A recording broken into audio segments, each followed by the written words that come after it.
आज lion told के forum से पबजी की पाबंदी के कानूनी पहलुओं पर हम बात करेंगे। जिन लोगों को फैसला करने का इख्तियार दिया गया है, उन्होंने ना तो इस गेम को कभी पढ़ा है, ना खेला है, और ना ही वो टेक्नोक्रेट्स हैं, और ना ही मुतलका लोग हैं, ना ही उन्होंने स्पोर्ट्स मिनिस्ट्री को ऑन बोर्ड लिया है। और जो अवामी राय आमा तलब की गई है, इससे वाज़े है कि उनके पास इसे रोकने का कोई कानूनी इखलाकी जवाज़ मौजूद ना है, बल्कि वो बददियानती से ये जवाज़ बनाने की कोशिश में लगे हैं। फौरी तौर पर प्लेयर्स को आलमी गेम में हिस्सा लेने की इजाज़त देना करीन इंसाफ है। इस मौजू पर मज़ीद वीडियोस के लिए हमारे चैनल लायन टोल्ड को लाइक और सब्सक्राइब करें और घंटी का बटन दबाएं।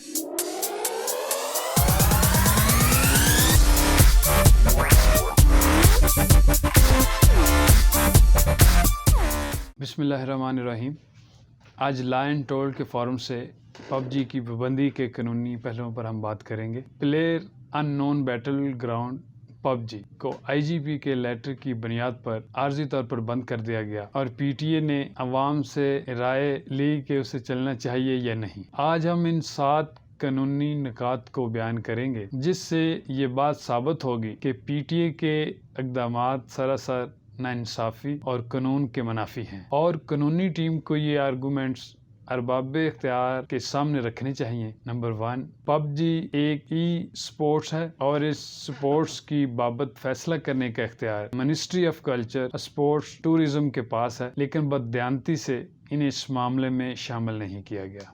नंबर 2, ये बात मैं वाजे करता जाऊं कि पबजी को कानूनी तौर पर आर्जी बैन करने से पबजी मोबाइल वर्ल्ड लीग से हमारी पाकिस्तानी टीम फ्री स्टाइल, जिसे एफएस ब्लैक लीड कर रहे हैं, इस मुकाबले से बाहर हो गई है, और वीपीएन के जरिए तमाम लोग पबजी वैसे ही खेल रहे हैं। यानी हुकूमती अमल से फायदा तो हो ही नहीं रहा, बल्कि पाकिस्तानी नुमाइंदगी एक बड़े स्पोर्ट्स इवेंट में ख़त्म हो गई है। नंबर 3, हुकूमत के पास ऐसा कोई कानून नहीं है जो ये तय करे कि कौन सा काम वक्त का ज़िया है, कोई फारग वक्त कैसे गुजारेगा। हुकूमत का इससे कोई तल्लुक ना है। अगर रोड पर एक्सीडेंट हो जाए तो ना ही ट्रैफिक बंद होती है और ना ही रोड बंद होता है। व्यूअर्स, लिहाजा किसी एक गैर मुसद्दका इतला पर ऐसी गेम को बंद कर देना जिसे पाकिस्तानी आबादी से 3 गुना ज्यादा लोग यानी 600 मिलियन डाउनलोड कर चुके हैं, सरासर गलत और नाइंसाफी पर मबनी है। नंबर 4, इस गैर कानूनी अमल को आगे बढ़ावा देने का मतलब है कि हर ऑनलाइन गेम का मुहासबा ऐसे लोग करेंगे जिन्होंने कभी ऑनलाइन गेम खेली ही नहीं है, जबकि हुकूमत अपने असल मसाइल extreme poverty, economic crisis, religious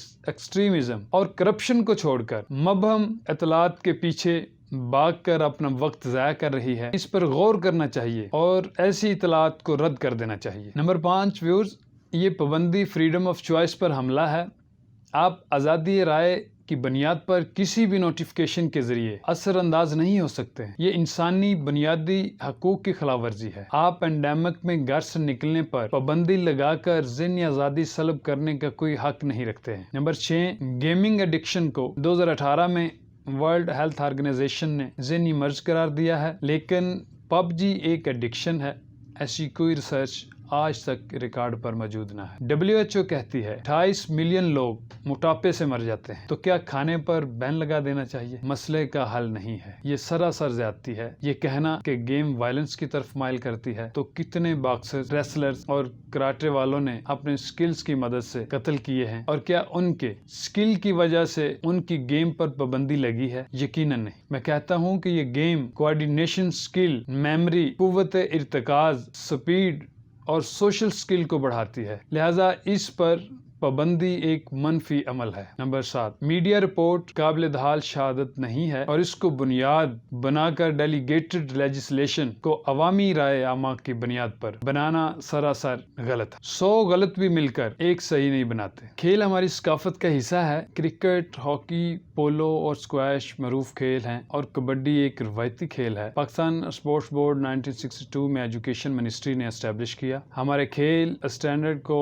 आलमी मेयार से मुताबिक देने के लिए अब ministry of culture sports tourism का पाकिस्तान स्पोर्ट बोर्ड पर इख्तियार है, जो कि 39 स्पोर्टिंग फेडरेशंस को कंट्रोल करते हैं। पाकिस्तान स्पोर्ट बोर्ड ट्रस्ट मदद करता है जो Olympic games, Asian games, world games, Commonwealth games में नुमाया इजाफा वक्त के साथ नजर आ रहा है।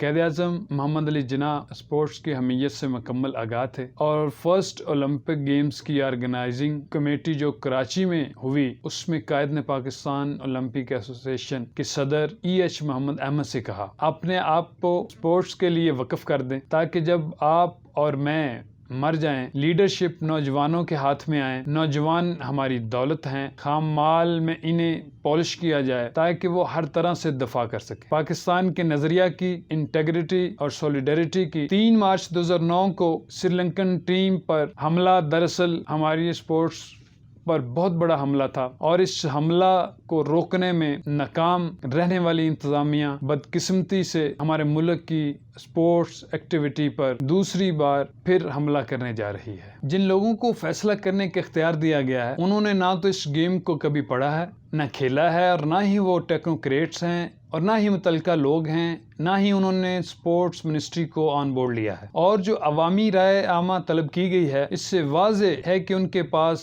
इसे रोकने का कोई कानूनी इखलाकी जवाज़ मौजूद ना है, बल्कि वो बददियानती से ये जवाज़ बनाने की कोशिश में लगे हैं। फौरी तौर पर प्लेयर्स को आलमी गेम में हिस्सा लेने की इजाज़त देना करीन इंसाफ है। इस मौजू पर मज़ीद वीडियोज़ के लिए हमारे चैनल लॉ अनटोल्ड को लाइक और सब्सक्राइब करें और घंटी का बटन दबाएं। शुक्रिया।